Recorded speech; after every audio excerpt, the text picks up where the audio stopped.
recording the National Skills Coalition webinar, Unpacking the WIOA Final Rules. I'll turn you over to our Federal Policy Director, Kermit Khalifa, and we can get started. Thank you, Sylvia, and welcome to everybody. And thank you for joining us today for our webinar on key provisions in the final rules for the Workforce Innovation and Opportunity Act of 2014. My name is Kermit Khalifa, and I am the Federal Policy Director for National Skills Coalition. I'm pleased to be joined today by my colleagues, Brian Wilson, who's our State Policy Director, Rachel Zinn, who's the Director of the Workforce Data Quality Campaign, and Amanda Bergson-Shilcock, who's our Senior Policy Analyst here at National Skills Coalition. Our goal today over the next hour, 75 minutes, is to provide a very quick overview of some of the key provisions in the final rules for WIOA that were released by the Departments of Labor and Education late last month. I want to emphasize that this is just going to be an overview. The final rules were over 3,000 pages long, and we've only scheduled 1 hour or 75 minutes. So we're not going to be going into deep detail on every provision. However, as Sylvia said, we're going to be leaving some time at the end for Q&A, and we're also going to plan on putting out an FAQ document after the webinar. So please do take time to send in some questions in the question box, and we'll try to get to as many as we can, either during the webinar or afterwards later this week. Now, before we launch into the sort of the detailed analysis of the key provisions under WIOA, I did want to provide a little bit of background on the regulatory process and a reminder of how we got here. So obviously, WIOA was signed into law by President Obama in July of 2014. Hard to believe it's been almost 2 years exactly since WIOA was passed. And almost immediately after the passage of the law, the Departments of Education, the Department of Labor, and other relevant agencies have been in the process of developing rules and guidance and other materials to support the implementation of the law. Folks may remember that back in April of 2015, the departments issued a set of draft regulations called Notices of Proposed Rulemaking, or NPRMs.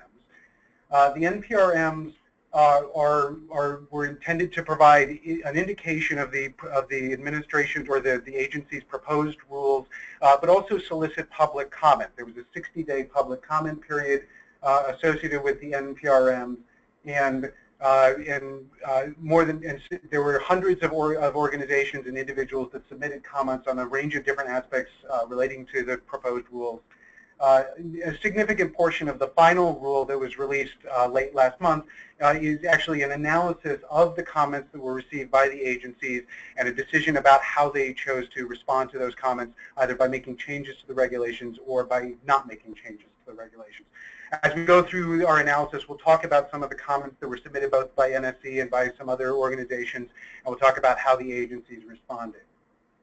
I wanted to note also that after while the NPRMs have been issued and during the public comment period, the agencies also issued another set of documents called Information Collection Requests, or ICRs. There was one that was released in July of 2015. There was the Performance Accountability Information Collection Request. There was a Department of Labor only follow-up that was released in September. There was also a state plan information collection request released in August of 2015. And those documents were intended to signal the agency's intention around collecting information from states and other stakeholders around performance accountability requirements under Section 116 of WIOA, and also the state plan requirements under Sections 102 and 103 of WIOA.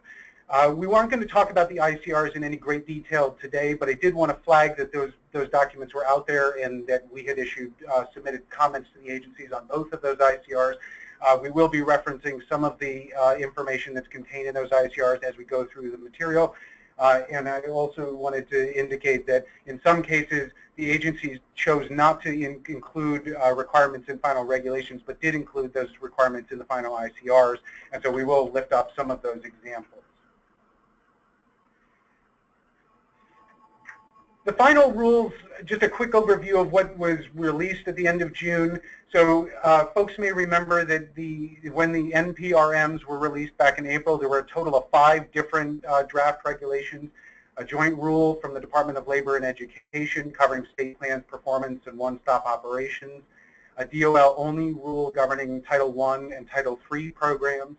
an education rule governing Title II programs, and then 2 separate draft rules governing Title IV vocational rehabilitation programs under WIOA. For the purposes of today, we're going to be focusing our analysis primarily on those first 3 rules, the joint rule, the DOL only rule on Title I and Title III, and then the education rule on Title II.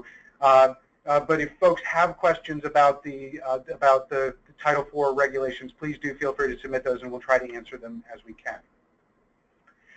The topics that we're going to cover today, very briefly, we want to talk about the changes in the final regulations to state planning requirements. We'll talk about performance accountability under Section 116. Rachel's going to talk about data alignment and data sharing. I'll talk about sector partnerships and career pathways and a little bit on one-stop operations and youth provisions. And then Amanda is going to talk about Title II adult education activities in the final rule. Now with that, I'm going to hand it over to Brian to start us on the state plan requirements. Thank you, Kermit. There are 2 changes in the final rules regarding state plans from what was proposed in the NPRMs. The first of these changes is that the states must describe the methods used for joint planning and coordination across the core programs and other one-stop partners and other programs in the workforce development system. And the Secretary's review process must include a review of the cross-agency joint planning and program alignment that is described in the state plans. National Skills Coalition, among other organizations, had issued comments on the proposed rules asking for more language regarding joint planning across agencies and programs. So we were pleased to see this in the final rule. Another change from the NPRMs was the departments removed the requirement that states include plans to develop information system interoperability. Interoperability was read by many as requiring a single information system for at least the 6 core programs. Instead, the departments clarify, in the, particularly in the preamble to the final rules, that a single information system is not required. Integrated information can instead be achieved through cross-program data sharing or linking, as opposed to a single information system, that being up to the choice of the state. There are other areas where NSC and others commented, but the departments declined to add regulatory language. We had commented that we thought there should be greater regulation regarding the requirements around sector partnerships, career pathways, and the priority of service in serving basic skill deficient individuals, low-income individuals, and other targeted populations with barriers to employment. The departments, however, did decline to add any regulatory language as far as state planning requirements for those 3 subjects. Turning now to the area of performance and accountability. As most of those on the webinar know, the first 4 primary indicators of performance are the employment rate during the 2nd quarter after exit, median earnings during the 2nd quarter after exit, employment rate during the 4th quarter after exit, and credential attainment rate either during or within 1 year of participation. These 4 primary indicators apply to all 6 core programs, except for the credential attainment rate does not apply to Title III. The final rule makes no substantive change regarding any of these first 4 primary indicators of performance.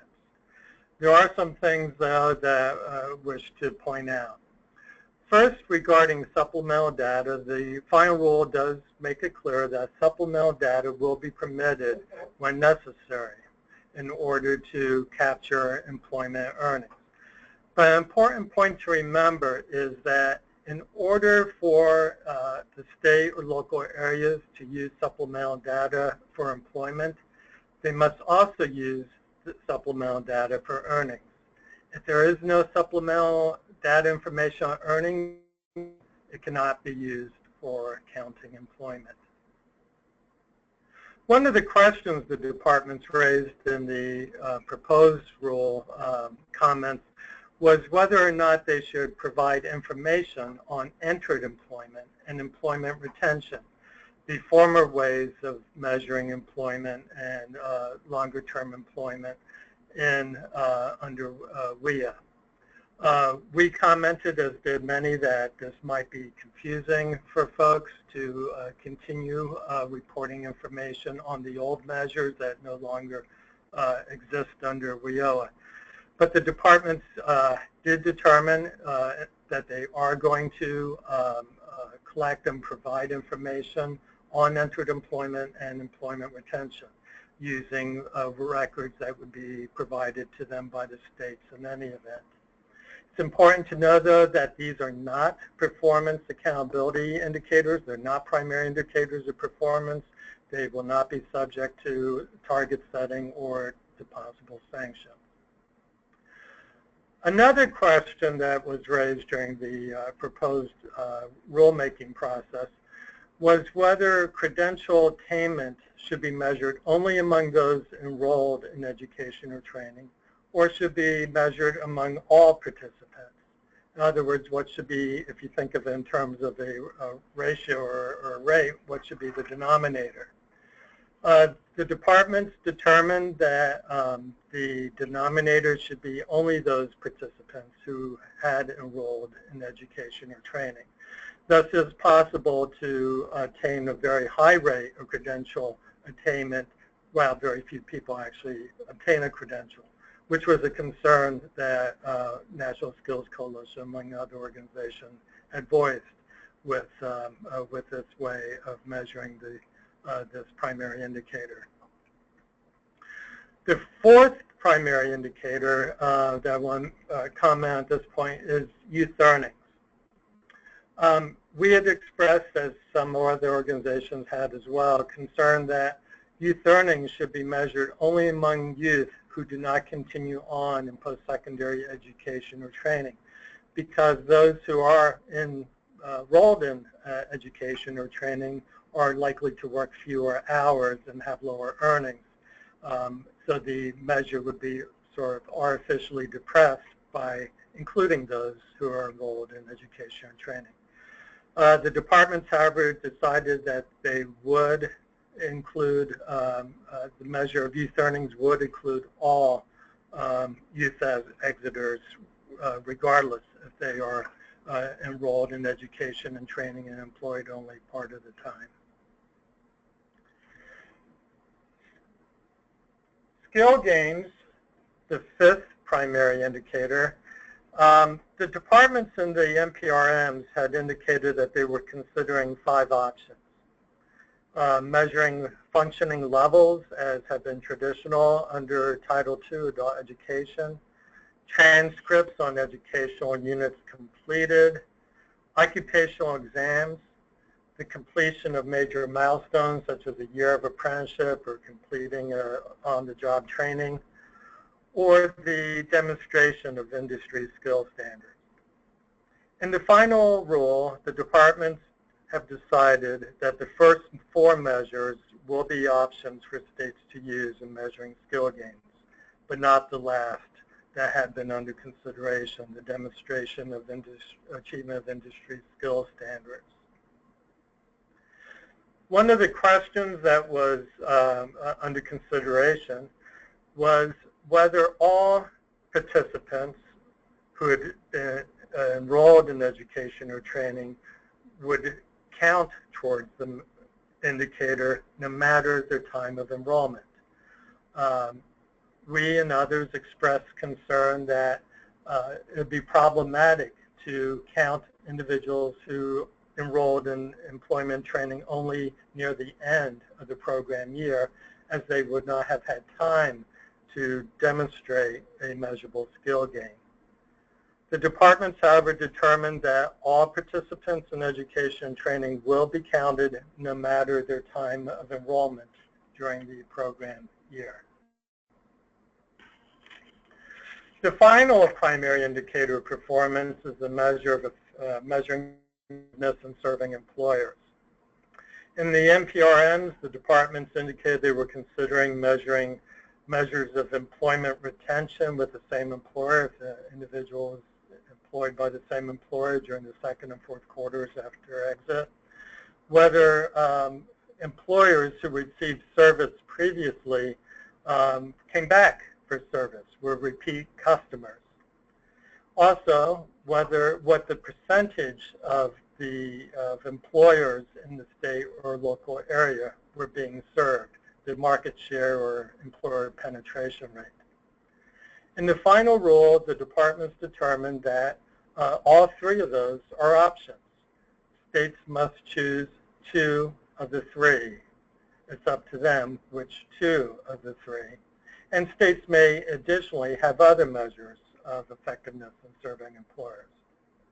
The departments indicate that they realize there are still many questions regarding the validity and reliability of these approaches to measuring effectiveness in serving employers, that there may still be unintended consequences that folks are unaware of, and that effectively the next couple of years will be a pilot test of these measures to obtain data and to be able to be in a better position to determine what are the best metrics of effectiveness in serving employers.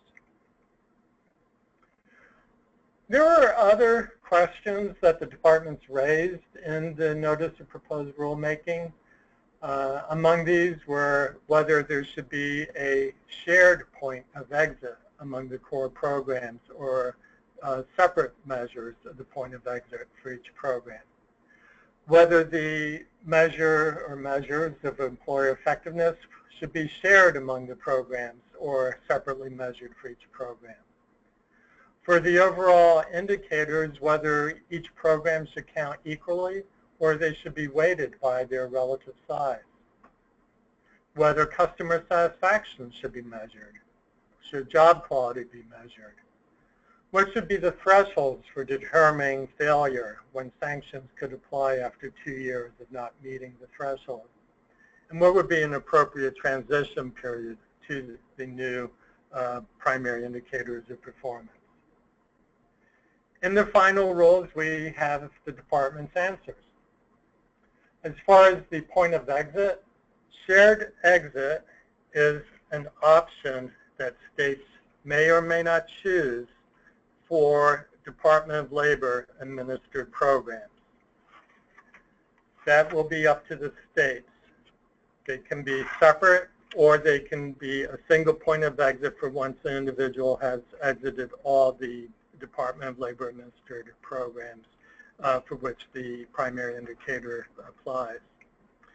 In any event, though, states will be required, and there will be more language coming from the departments regarding this.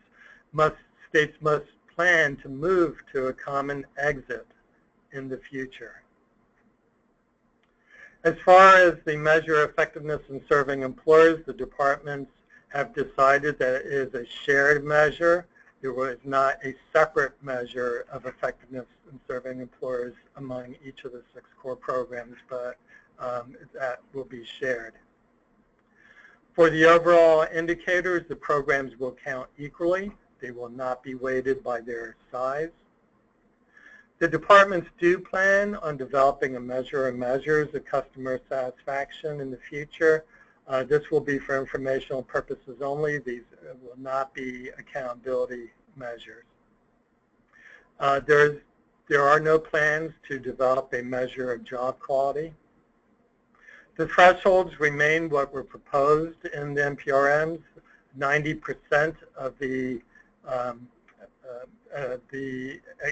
negotiated level performance for the overall indicators, and a 50% threshold for each individual indicator in order for a state or local area not to face sanctions after 2 years of not meeting the threshold. And as far as the transition period, the departments have indicated that states and local areas would be accountable for an indicator only once there's 2 years of data for that indicator. As a result, for Title IV, there will not be accountability, so to speak, for meeting the expected levels of performance for the first 2 years, since there is not previous data on the primary indicators for Title IV. For Title II, adult education, there won't be, there's only baseline data collection during the first 2 years except for the skill gain measure. And there are other indicators which it will take 2 years to accumulate the necessary data. Another thing worth noting on the counting for the performance indicators is that, and this is a change from the NPRM, individuals may count as participants and exiters more than one time per program year. So if an individual is enrolled, exit, has no service for 90 days, but comes back and is participates again and exits again, they can be counted more than once. It could be counted multiple times as a participant, multiple times as an exiter in one program year. Turning to the eligible training provider list, which is the list of programs for which individual training accounts can be used to fund the training. The final rules make it clear that the governors are the ones who establish the criteria for the eligible training provider list, of course consistent with the requirements of the Act. Another thing that the final rules are clear on is that governors may assign a state entity to conduct data matching in order to measure provider performance. The language in the Act and some of the previous language from the department make it sound perhaps as though only providers can calculate and report their own performance. That's only self-reporting from the actual training providers. However, the final rules, particularly the preamble, make it clear that it is possible for governors to decide to set up a system where the state collects seed records from the providers, information on the student identifiers, the program study they were in, start date, end date, credential attained or not, basic information like that, that the state then uses to match with UI wage records in order to measure the employment and earnings outcomes. And the state determines the actual level of performance of the provider's programs. That is a permissible way for governors to decide to operate the eligible training provider system. The departments in the final rules hold firm on the requirement to report the performance of all students, not just students funded by WIOA Title I. The departments indicate they are not waiving that all student requirement. On registered apprenticeships, the departments make clear that apprenticeship programs decide whether or not to participate in the eligible training provider list. The governor must give them that option and a process for indicating that decision, but it's the decision of each apprenticeship program. And if they do choose to participate in the eligible training provider list, it is their decision whether or not to provide performance information, not the state's decision, but the decision of the individual program. Going to turn it back now to actually going to turn it to Rachel, who's going to provide some more information about the data requirements in the final rule. Thank you, Brian. Just a couple of quick things to note on data alignment and use in the final rule. There weren't a lot of changes from the proposed rule, but a couple of things to note. So, Brian, as you already stated, the final rule does allow the use of supplemental data sources in addition to wage records, and the rule indicated that there will be guidance forthcoming that will elaborate on what supplemental data sources are allowable. In addition, the final rule adds some flexibility on timeline for evaluations to meet the requirement that states conduct regular evaluations of WIOA programs. Finally, the final rule addressed a lot of comments that were received about the statistical adjustment model, which uses a regression model to adjustments in performance targets that are negotiated at the state and local levels. The department declined to add additional factors to the adjustment model through regulation, but noted that some additional factors may be added later. Things that stayed the same and are worth noting. So the wage record rules, confidentiality of unemployment insurance wage records, those rules were clarified to enable performance reporting for WIOA programs. Most importantly, education entities, including individual community colleges, may access those individual records specifically for mandated reporting. There's a couple of pieces of guidance that are going to be forthcoming as well that are going to be useful to states trying to figure out how to set up data sharing arrangements. We're expecting guidance on data sharing particularly, also guidance coming on credentials and what qualifies as a post-secondary recognized credential. Negotiations are ongoing between states to think about data sharing agreements for exchanging unemployment insurance wage records so that for all programs, participants who move across state lines can be counted in the performance measures. And finally, WIOA established a new Workforce Information Advisory Council that is responsible for reviewing labor market information and collaboration between statistical agencies that produce it, including the Employment and Training Administration and the Bureau of Labor Statistics. And the first meeting of that body is later this week. I am going to turn it over.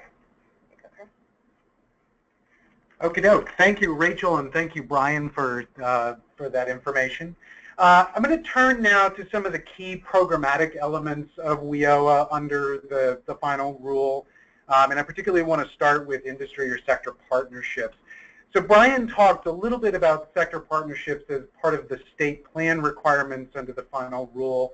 I want to talk a little bit about sector partnerships as a programmatic activity. As folks may know, sector partnerships are a required activity at the state and the local level. State and local boards are required to support the development and implementation of sector partnerships as part of their requirements under WIOA. And when the NPRMs, the draft regulations, came out in April of 2015, there wasn't a whole lot of information about what the agencies were expecting with respect to state and local board responsibilities. They didn't really establish any minimum requirements that the states and local boards needed to be carrying forward as part of their responsibilities with respect to sector partnerships. So National Skills Coalition and a number of other organizations submitted comments and recommendations as part of the public comment process, encouraging the agencies to provide additional detail as part of the final rule. The agencies did put some additional information and did include some additional requirements as part of the state plan information collection request, encouraging states to focus on sector partnerships and sector strategies and explain how those will be carried out.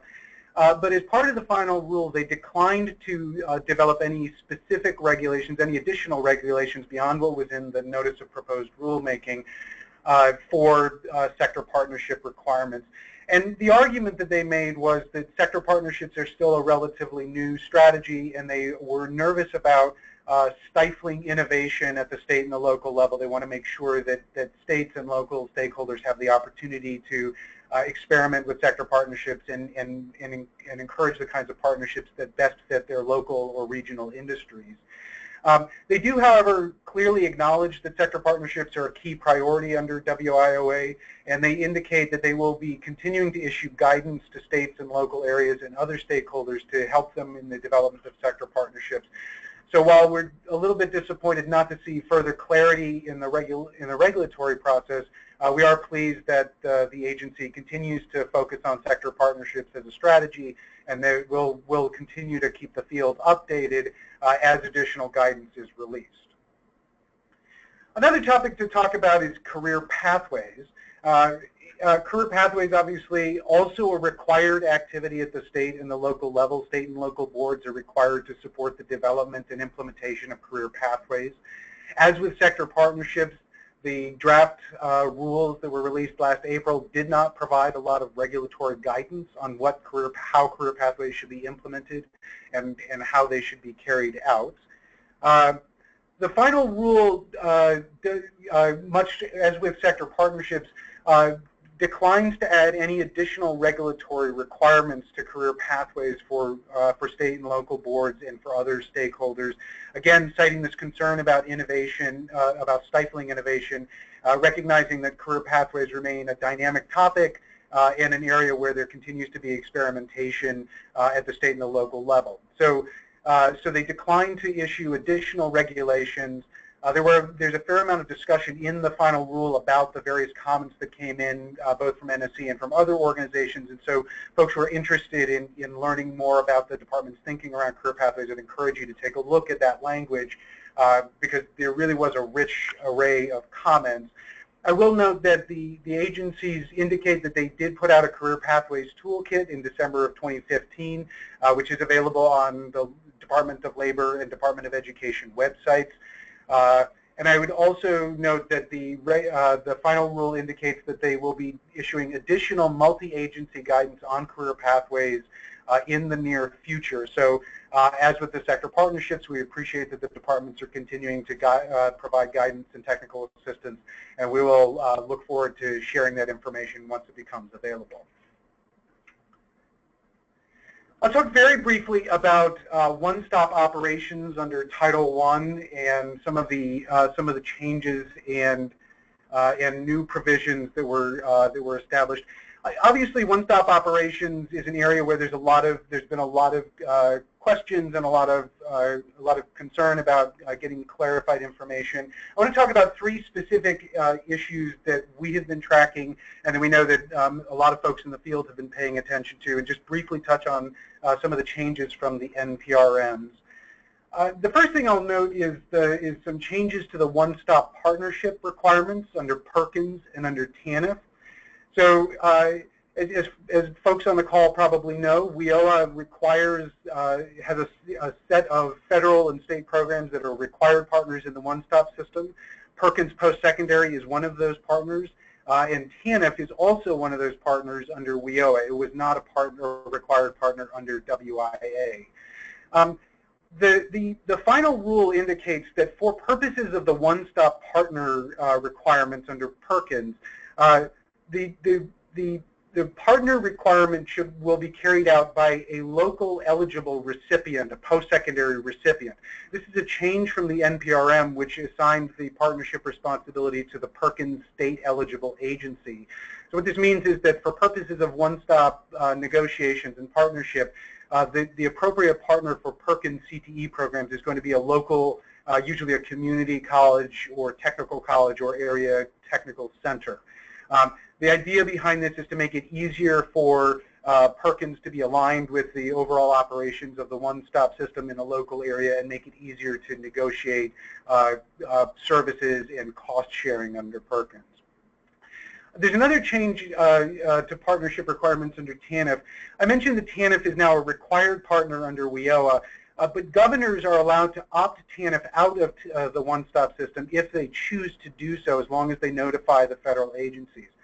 The final rules don't change this option for the governors to opt TANF out of the one-stop system, but they do clarify that even in states where governors do opt TANF out of the one-stop system, local TANF programs are allowed to be partners in local one-stop centers as long as the governor's decision does not explicitly prohibit local TANF programs from being partners. So we're very pleased with this clarification. We think it's important that TANF work more and workforce systems be aligned more closely to help support the education and employment needs of TANF recipients, and we think this clarification will be helpful in that regard. The other thing with respect to one-stop partner requirements that's worth noting is the clarification around the kinds of access that one-stop partners have to provide. There's a clarification in the final rule that indicates that one-stop partners are required to provide either physical access to services or services through they're provided through another program where the other program has the ability to carry out those service functions. So this would be, for example, a Title I funded staff person being able to provide Title II services or at least access to Title II services. Or in the absence of a physical presence, the partner programs must provide direct, what's called a direct linkage to services. And what they mean by this is that there must be essentially real-time access to the partner program services if there's not a physical presence in the one-stop. So this could mean either a direct line to a service person in another location or a website or a web portal where you can interact directly with a staff person. So that I think that's an important change. I know that we've gotten a lot of questions about what the one-stop partner requirements will include, and that's one of the key questions that we've gotten. I will note that the final rule does reiterate language in the draft rules around the selection of one-stop operators. I know this has been an issue of some concern for folks. The WIOA requires that the one-stop operator function be competitively bid by local boards. The final rules do reiterate their interpretation that competitive bidding of one-stop operations is required, although they do provide some clarification on the kinds of procurement that are available to states and to local areas as they carry out that one-stop operator selection. There's also a fairly significant discussion and some clarifications around the one-stop infrastructure costs. As folks may know, there's a new requirement under WIOA that all required partner programs contribute to the infrastructure costs of the local one-stop system. So they do provide some clarification in the final rules about the process that states and local areas must follow in establishing the infrastructure cost requirements. They provide some technical clarifications on which funding streams under the various partner programs are eligible for infrastructure costs. They also indicate that the infrastructure cost requirement will not take effect until the beginning of program year 2017, which is July 1st of next year, in order to give time for states and local areas to get these infrastructure costs in place. The last thing I will touch on is the youth services requirements, and I'm not going to spend much time on this at all. I did just want to flag one significant change that was a little bit unexpected and which we're still analyzing, and that is the final rules indicate that for the youth program elements under Title I, different from practice under WIA and different from the expectations under the draft rule, that youth program elements, youth services, do not necessarily have to be competitively bid, that it can be that the local grant recipient or the fiscal agent can provide all of the youth services, however, if the local workforce development board does choose to procure outside services from youth service providers, that they do, if they do decide to do that, they do have to do so through a competitive process. So we're going to continue to look at that change and provide some additional analysis moving forward. For now, I want to hand things over to Amanda to talk a little bit about Title II services under the final rule. Great. Thanks so much, Kermit, and good afternoon to all of you. Before I get started, I want to just quickly flag that in addition to the discussion of Title II that I'll be going through today, we also have a webinar coming up on August 9th. that is focusing specifically on the impact of the final regs on immigrant participants. And of course, we'll be talking about Title II quite a lot on that webinar as well. And so if you're interested in that, it is on our website under the webinars link, and you can register there. So big themes for Title II in the final regulations. You're going to hear me say this a lot, but there's a lot of threading the needle between the requirements of the statute and the flexibility that the department wanted to allow to state and local boards and providers. There are quite a number of places where issues were simply affirmed and there was no change made, either to because of the original statute or no change to the NPRMs. And there are several areas where, as my colleagues have already noted, we know that there's important guidance that is still to come. So from the provider perspective, the NPRMs did make a change, or rather the final regulations did make a change in removing some of the proposed regulations regarding a standardized process by which states could sort of dictate the local board review of Title II applications. You'll remember that this is a new feature of WIOA as compared to WIA, that the local board has the opportunity to review Title II funding applications for alignment with the local WIOA plan. So the final regulations have added flexibility for states in this area by removing some of the draft suggestions. There's still the clarification or affirmation, rather, that the state agency, when it's making its funding decisions, needs to take the local board's comments into account. But very clearly, the final authority does rest with the state eligible agency that oversees adult education in terms of making those decisions about Title II funding. There was concern raised by a number of commenters to the NPRMs that there needed to be a mechanism in place to make sure that Title II providers were responsive to the individuals most in need of adult education services. This is one of those threading the needle answers that we got from the department, where the answer is that because the requirement is already in place, that states must consider providers' responsiveness to serving individuals who have been identified in the local plan as needing adult ed services. They think that is sufficient to answer the concern that was raised by commenters.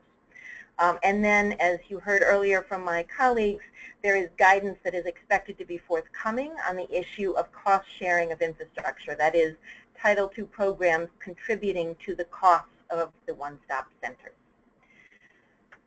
Turning now to the participants in adult education programs, we had an affirmation in the final regulations, certainly nothing new here, that enabling the transition to post-secondary education is important, and that adult education in general is not simply about helping people achieve high school equivalency. There was also affirmation, this was in response to a pretty robust set of public comments, that just because programs may be focused on providing a transition to employment does not mean that every participant needs to have employment as a goal. And the department was very clear in putting forth their interpretation that flexibility does exist to serve Title II participants who are not in the labor force and not seeking to enter the labor force. And we'll talk more about that in just a minute. You heard quite a bit about performance measures from my colleague Brian, but I wanted to flag just a couple of key things. Again, just a reminder that for Title II, the 5 of the 6 common performance measures are being collected over the next 2 years as baseline measures. The only measure that will have a negotiated performance target in program year 2016-2017, that is the one that we've just started, and next year in 2017-2018, is the measurable skill gain indicator, which is flagged here as, or abbreviated here rather, as MSG. We did see a change between the information collection request that was released earlier this spring and the final regulations with regard to measurement. The ICR had proposed that Title II would only be gauging measurable skill gain through educational functioning levels. It's very clear now that that is not the case, that Title II will have more options, can still, of course, use EFLs, but can also use other mechanisms to demonstrate measurable skill gain. And you did hear quite a bit from Brian about this, so I won't belabor that point, but I wanted to flag that. There was encouragement across the final regulations for co-enrollment, but frankly a pretty, really much more on the side of encouragement rather than requirements. And there were also questions raised by commenters about whether Title II funds could be used to support occupational training, some in support of that idea, others with concerns about that. The department is clear that while they encourage providers to look outside the Title II system to find funding, that they do not forbid Title II money from being used for occupational training. They want to be consistent again with the statute. So let's turn now to one of the most complex and I think hotly debated issues in both the statute and the regs, and that is integrated education and training. Many of us first became familiar with this years ago through the IBEST model. Of course, the WIOA legislation allows for integrated education and training, not limited to the IBEST flavor of IET, but certainly inclusive of it. It is not required that all Title II providers provide IET. However, if a provider is funded under Section 243 of Integrated English Literacy and Civics Education, they are required to provide IET. And there, more specifically, that IET is not required to be provided within a single organization, right? So you could imagine a Title II provider that is a school district or is a community-based nonprofit that has a collaboration with a community college, perhaps, that is providing the component of the services. And as long as there's a strong established connection there, that can satisfy the requirements. And here again, we get to that threading the needle theme. Just because a provider may be required to offer IET does not mean that all students that provider is enrolling have to participate in IET. And that was again in response to a lot of public comments that raised the concern that IET might not be of interest or appropriate for all learners. So turning now to integrated English literacy and civics education, the final regs really seek to clarify something that was a source of great confusion in the interim in the draft regulations, and that is the fact that there are two and somewhat confusing uses of the same term. So there is the ability under Section 231 of WIOA to provide integrated English literacy and civics education classes that are not connected to an integrated education and training program. However, under Section 243 of the Act, for programs that are funded under 243, a connection to IET is required. And once again, even when it's required for a program, doesn't necessarily mean it's required for individual participants. So this slide just displays in graphic form the same information that I just relayed. On the left-hand side in blue, you can see the Section 231 providers. It may be helpful to think of this as being more like the old EL Civics, although obviously not a perfect comparison, but does not require a link to integrated education and training. And then Section 243, which must include that link to IET, but you can see that we have the two participants in red at the bottom, signaling that they are participating in IET, and the two participants in blue at the bottom who are in a 243 program but have chosen not to participate in the IET component.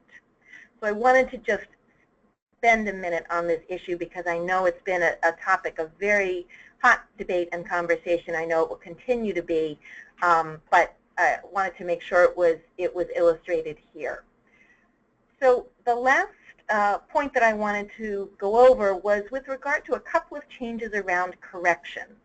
So the first and really the most important take home here is that because of issues around how certain measures could be calculated for people who are incarcerated versus those who are not, the departments have decided that corrections will only be included in the measurable skill gain indicator.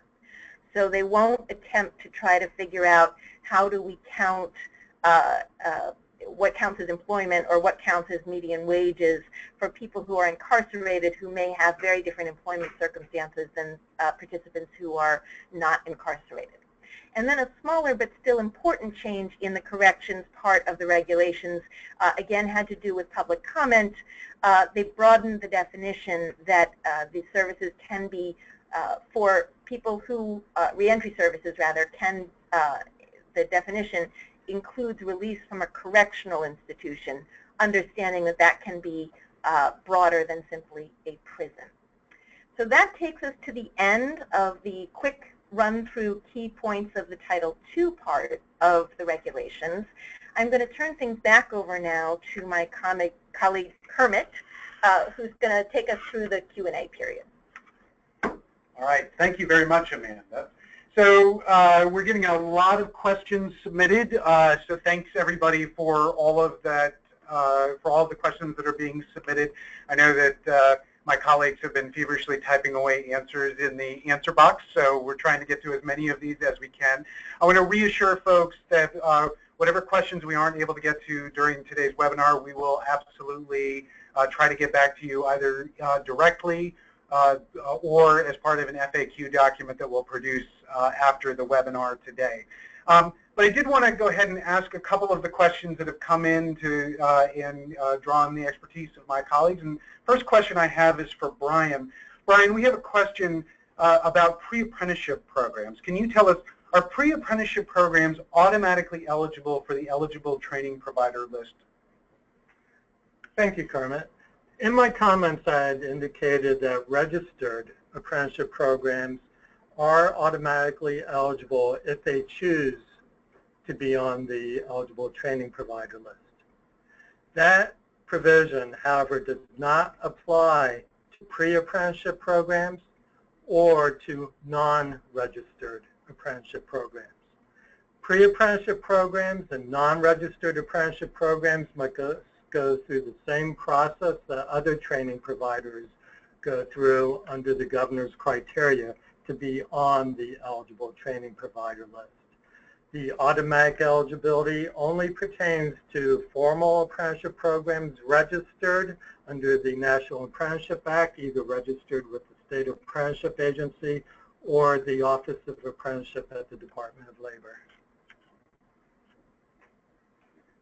Great. Thank you, Brian. Okay, my next question is for Rachel. Rachel, we've had a question about the Joint Performance Accountability Information Collection Request, or ICR. People want to know, is the ICR out yet? And can you tell us a little bit more about that document, because it does show up a lot in the discussion in the final rule. Sure, Kermit, thanks. So, yeah, we've gotten a couple of questions coming in regards to the ICR, which is the Information Collection Request.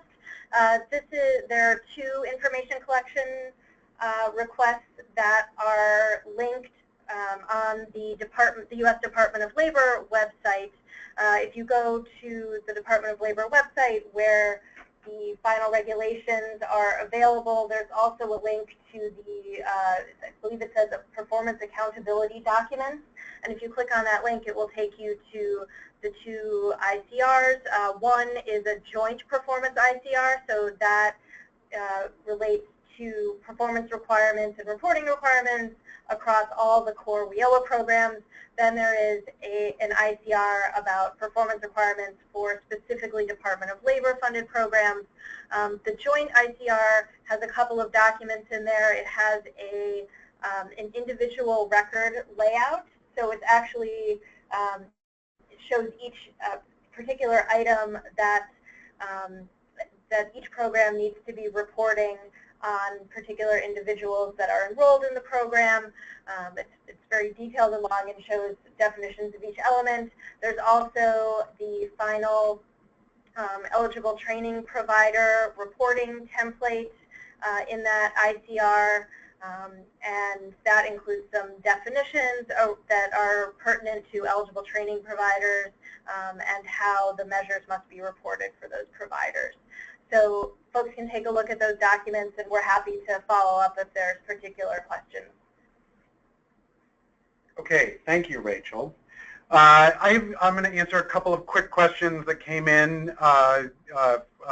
So one question asked for some clarification around the youth procurement provisions under the final rule, specifically asking whether or not local workforce development boards can deliver services directly. Our understanding of the rule, and as I said, we'll try to clarify some of this information as we do further analysis, and particularly as part of the FAQ document that we'll release later. It's that not that local workforce development boards can deliver youth services directly, that the change in the rule is that the local grant recipient or fiscal agent is allowed to provide the services without a competitive procurement if that's the choice of the workforce board. If the local workforce board does seek to procure services from third-party providers, then they would have to do so through grants or contracts in a competitive basis. But as I said, we'll seek to clarify that rule as we move forward in our FAQ. I was also asked to provide some additional clarification on the funding stream for the Perkins program as part of the one-stop infrastructure costs.